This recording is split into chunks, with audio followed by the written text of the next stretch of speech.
This just in, multiple sources are telling me right now that Austin Reaves and the Lakers are optimistic that he'll make his return to the lineup on Wednesday night in Game 5 against the Houston Rockets. He is about 4 weeks removed from a grade 2 oblique strain. But Austin Reaves has been making great progress over the last 1 to 2 weeks, progressing from one-on-ones to larger group scrimmages with no setbacks. So barring any type of an issue over the next 24 hours, Austin Reaves is going into practice today in Los Angeles with significant hope that he can get back into the lineup. This is someone that, of course, a massive role as a co-star with Luka Doncic on this team. He's turning into a max contract caliber player. And so Austin Reaves on his way back to the Lakers this week. It's a massive boost to this team. I would agree with that. I mean, I think now, I suppose, George, there's the other way of looking at it, which is the Lakers have really found something here through the first 3 games. And obviously Game 3 was this, crazy comeback, most unlikely comeback. They were 97% likely to lose that game in the last 30 seconds. But getting a scorer like Austin Reaves back, if he's fully healthy, should be a massive boost. I mean, just if nothing else, you got fresh legs and fresh energy. Yeah, sure. I don't think there's any question because it did look like they were a little tired the other day. I don't think there's any doubt about that. But I hope they bring him off the bench at the very least because there's a pattern that already has been shown that they would consider that because I do think that would be the best way to kind of move him forward throughout this postseason. I actually think Evan's point was earlier with us made a ton of sense. I think the Lakers close it out in 5. Here's the one thing I would do. And I know you're playing with fire. I'd hold Reaves out another game. I would not play him until I have to. Because think about if he doesn't play in Game 5, the rest he could get. Because let's be real. Even without Jalen Williams in Oklahoma City, you have no shot against OKC unless you have a full roster. And I don't even know with a full roster if that gives you okay, this is going to sound stupid, but hear me out on this. The Lakers roster in full has much better players than when not in full. But the current version of the roster allows for less opportunities for Oklahoma City to attack than it will in 2 weeks when they have the full roster. What do you mean? Which means Luka, meaning Luka and Reaves. Oh, you're saying that they can go and pick on Luka and Austin, right? Yes. Yes. Yeah. Yes. I don't know, though, real quick. About Austin, George and I, we kind of went back and forth on this going into Game 3. What would you do with Luka? And I wouldn't have played him in Game 3. Yeah, Kevin. with Reaves. Evan, just so you know. Reaves, excuse me. Evan, just so you know, Cappy asked me this yesterday. I said wrong. I said Kevin, but only because I was watching something on TV. Hey, Kev, you're doing a hell of a job here today, Kev. Yeah. 23 years into a friendship, he gets my name wrong. Come on, Kevin. Oh my God! What's wrong with that? All right, someone else on television. Yeah, go ahead, named Kevin. So anyway, go ahead, Jack. Cappy asked me yesterday, should we play Reaves, to your point, what you brought up a second ago. I said only in a blowout situation. That's when I would ease him back into the series. Whether they're winning by a lot or they're losing by a lot, I would bring him in Game 5. I would have him active, and I would bring him in that scenario. I feel slightly differently. Just going back to last week, going into Game 3, I was like, should you play Reaves? I don't think so because you already have a 2-game-to-none lead. Then if you win, you definitely don't play him in Game 4. That all played out, and obviously they lost. I kind of feel like if Austin Reaves is ready and he's dressed and he's in uniform and he goes through pregame workouts and he feels ready and it's been now almost a full 4 weeks because today is April 28th. Tomorrow will be the 29th. It'll be 27 days since the injury. If he's ready to go, I would start him tomorrow night because I go for the win tomorrow night. You've got to get this series over. You don't want to give Houston any belief that they can come back. And really, what I'm hoping for tomorrow night is I'm hoping Kevin Durant comes back to play because, Evan, everything you said about the Houston Rockets not feeling right, to me, a lot of that is about Kevin Durant. I want him on the floor because I think they're better without him on the floor, believe it or not. Yeah, that's interesting. Let me go back to the first thing.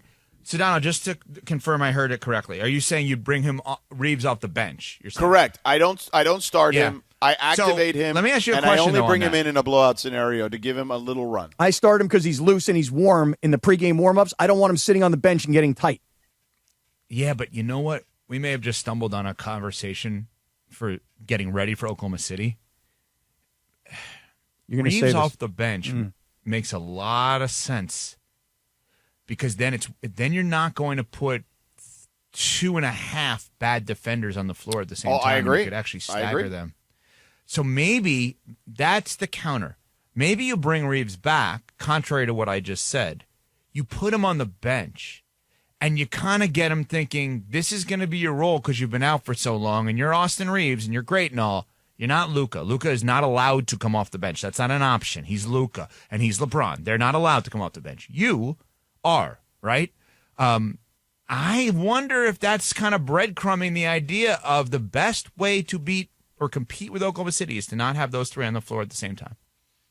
Well, I think we've seen, and George, I know you kind of thought about this before this series against Houston, that the Lakers would likely be better defensively when you don't have Austin and Luka on the floor. And that has proven to be true. Because the conversation was, what are they going to do? Because when they played Houston in those back-to-back games earlier in the season in Houston, and they won those two games, it was because of the way they had attacked Kevin Durant when he had the ball up at the top. So that we were like, well, how are they going to do that when they don't have these two guys? And George, you then said, well, without those two guys, they probably have better defenders on the floor anyway. So, Evan, it's not a bad call. I'm just saying that for Game 5, if Reaves is ready to go, I'd rather start him because I don't want him to get loose and warm and get a lather going in the pregame, and then he has to go sit down and get cold. I'd rather just start him and see how he does. That's my thought on Game 5. You're thinking, and you're right to think only about Game 5, all in. I guess what I'm thinking about is they've won this series already. It's much harder to start him and then, in essence, bench him for the next series versus, hey, Austin, you did a hell of a job coming off the bench. Let's keep this going. And he brought him off the bench injury once already. Like, it wouldn't be a surprise. So there you go. Yeah. So when he was hurt the last time, he brought him off the bench for a couple games. So I do think, Evan, you may be onto something for sure. If this team has any thoughts of, forget about finishing this series, but perhaps even contending in the next one, they're going to need their full complement of players. And just getting one of them back is big. I would bring him off the bench. I know you want to start him. There's already precedent to bringing him off the bench.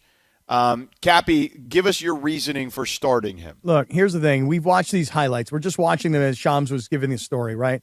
When you saw Austin Reaves against Oklahoma City, he was holding on to his left oblique from seemingly the beginning of the game.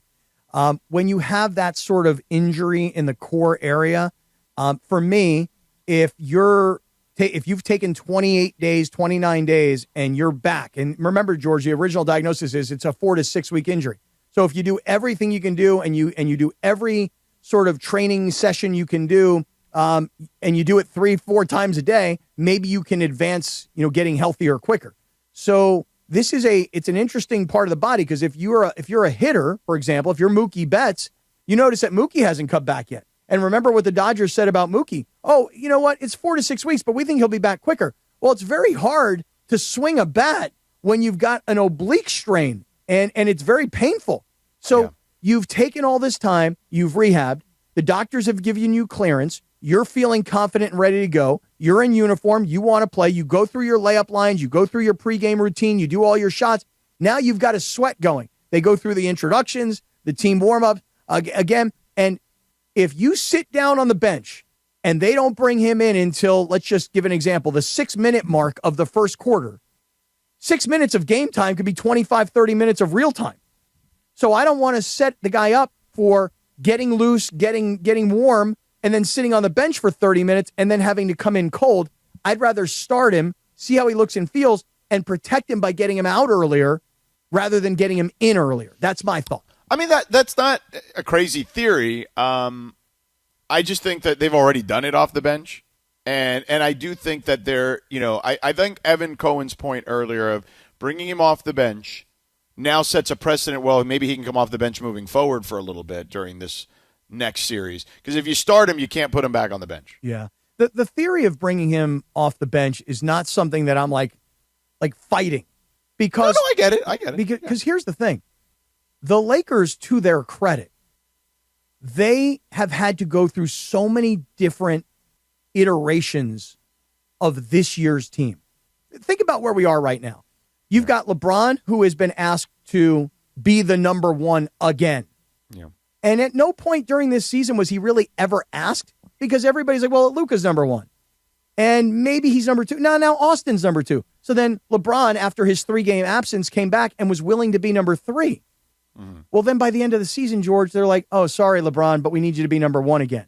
So then when LeBron becomes number one, remember, Marcus Smart, he missed probably 7 or 8 games towards the end of the regular season. He finally came back and got himself, reinfused into the lineup. So now you've got LeBron, who's playing a different role than he was playing earlier in the season. You've got Marcus Smart, who was recovering from injury, and he's playing a much larger role. You've got now Luke Kennard, who was really very much a bench player and a role guy, and now he's been expected to and has been disappointing when he hasn't scored 20-plus points and he hasn't taken 5 or 6 3-point shots during a game. So his role has changed. You've asked so many guys to change their role. My concern would be that when you bring Austin back, whether as a starter or off the bench, you're asking everybody to change their role yet again. Because it's not like getting a guy back who plays, 10 minutes and makes a small contribution.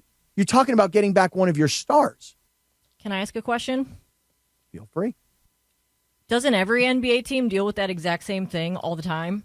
Where you lose a guy or two and you have to change up the lineup and you have to ask different things out of everybody, and that's part of being a professional basketball player? Great question. So here's the thing.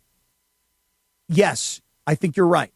Most teams have to deal with injuries, right? And they have to, guys get hurt, then guys rehab, and then guys come back. But here's the slight difference as I see it right now.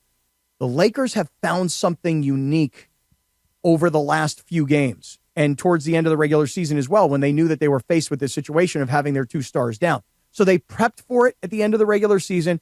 And then game 3 is going to go down in the annals of one of the all-time great comebacks in Laker history, and certainly in LeBron's career. So yes, you do get players back, but are they superstars? And Austin is now elevated, as Sham said, he's elevated to that max contract caliber player. So that's number one. And then number 2, you have a team that won 3 straight games in the postseason with guys who've played massive roles that you might not have expected. So you're right. All I'm saying is that you're not bringing back the number 7 or 8 guy on your bench. You're bringing back the number 2 guy on your roster. Well, Cappy, I ask you that because, and George will attest to this, and of course, I'm going to compare it to Cleveland because they had a very similar situation when they traded for James Harden, and back in February, Jared Allen was playing out of his mind.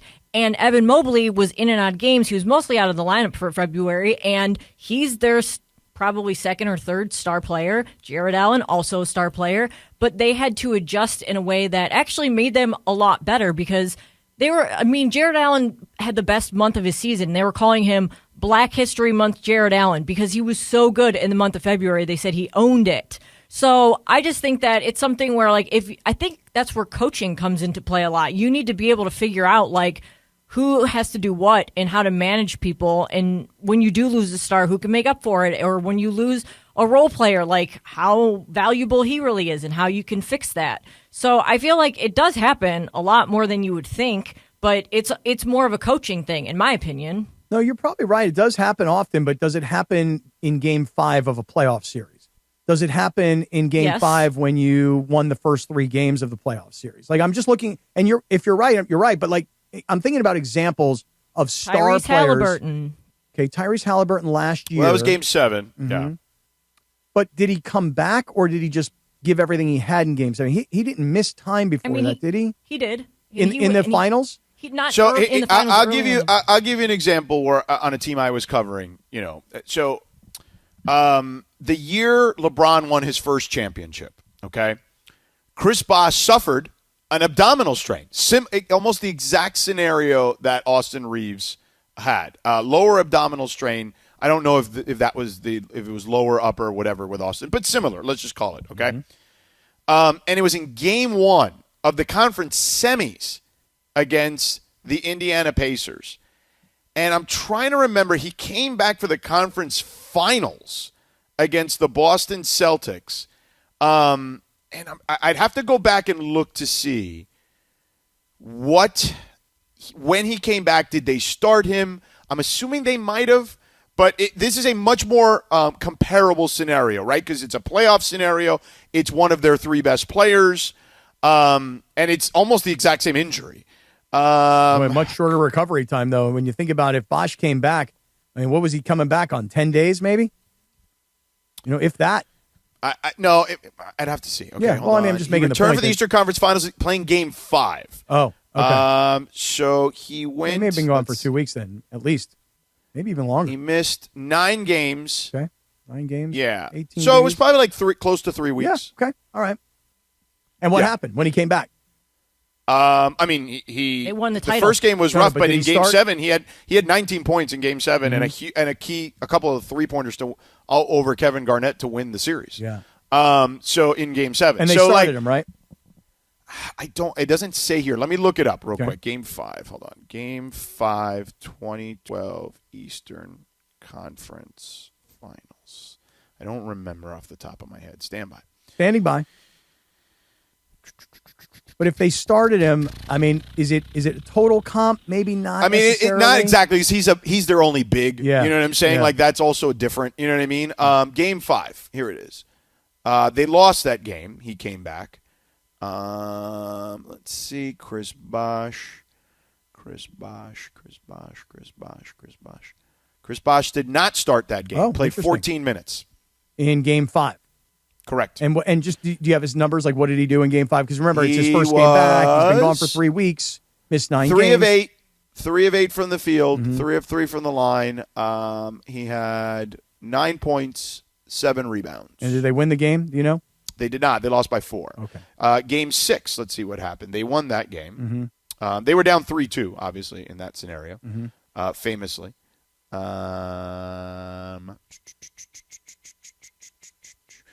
Let's see. Just while you're looking that up, let me just say one thing.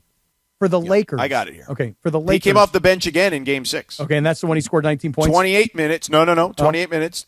Also 3 of 8 from the field. Yeah. 7 points, 6 rebounds. Then, let's see, Game 7. He had a big game, Game 7. Okay. Let's see if he came back and started in that game. That was a home game. And he did not start there either. He Interesting. came off the bench, but did play 31 minutes. Interesting. And they ramped him up. And had 19 points, as I mentioned, 8 rebounds, 2 monster threes, 3 of 4 from 3. Yeah, and to your point, as you're looking up 8 these of 10 numbers, from the field. Yeah, as you're looking up these But numbers. it took him to the third game Right. to look like Chris Bosh Yeah. again, and even then they still brought him off the bench. we can hear like the numbers as you're pointing them out. Played less minutes in this game, scored less points, played a few more minutes the next game, played more minutes the next game, and then finally got back to who he was. And you say missed 9 games, but then it was game 12, missed 9, then play 3.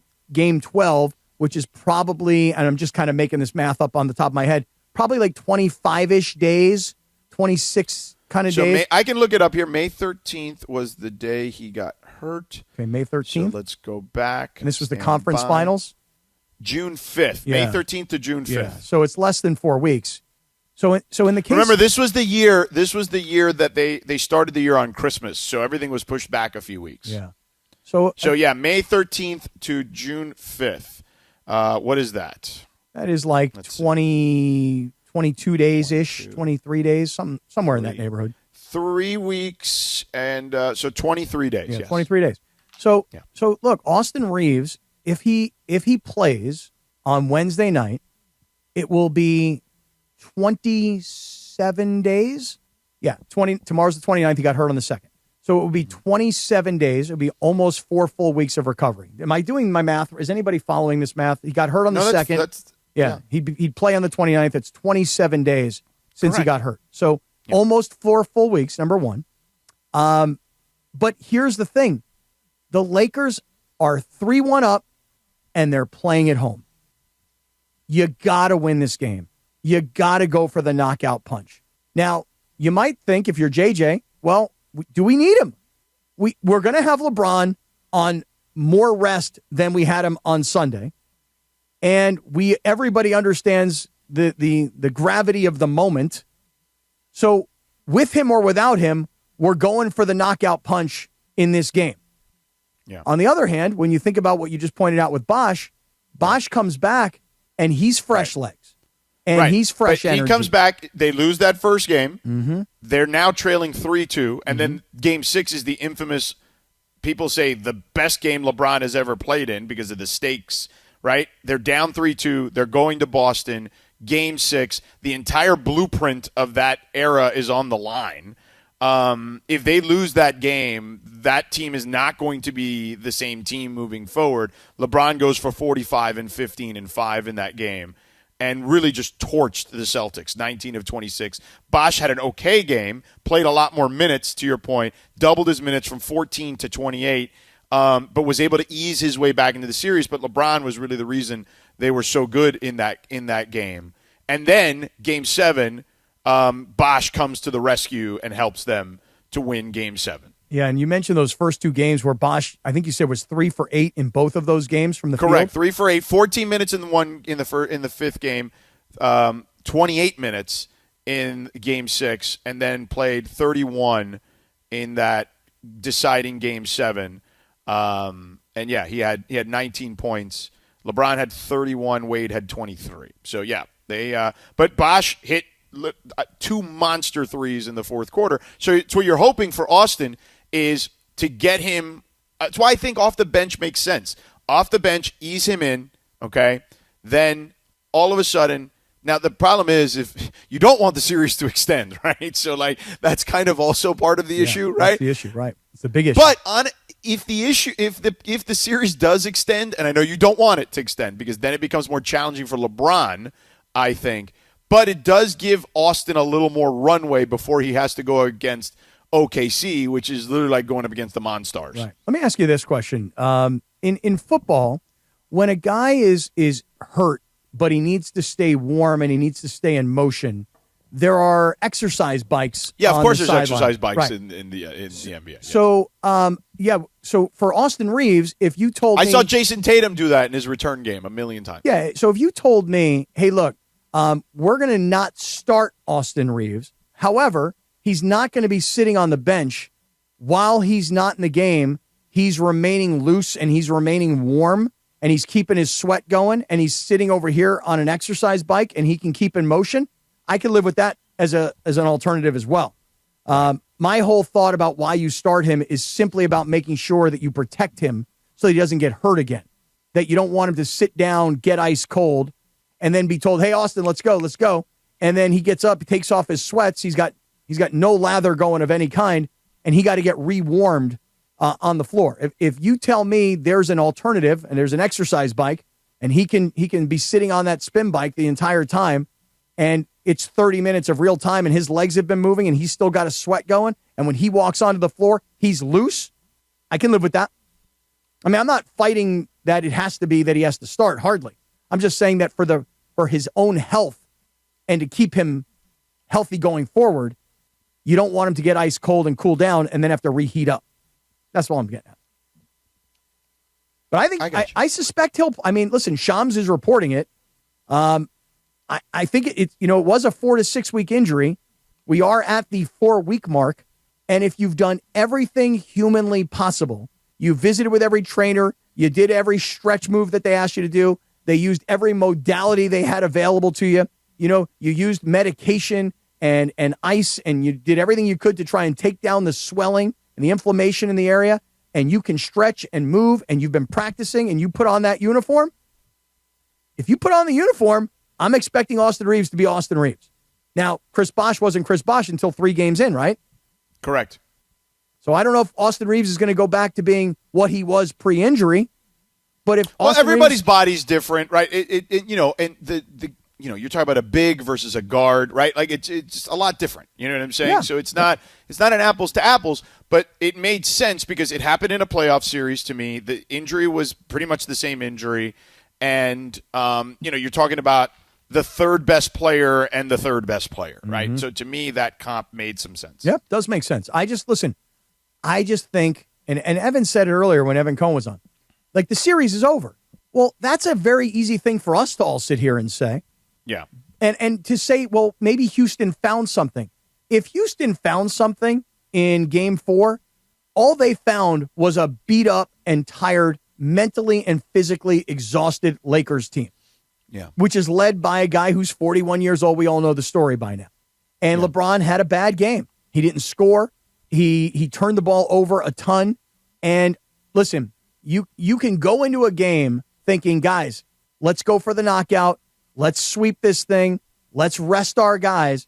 But when you're up 3-0 and you know the next game is at home, subconsciously, you may pull your foot off the gas just a little bit, and the other team, and if they're not a bunch of quitters, they're like, hey, we got a shot here, and it's not over.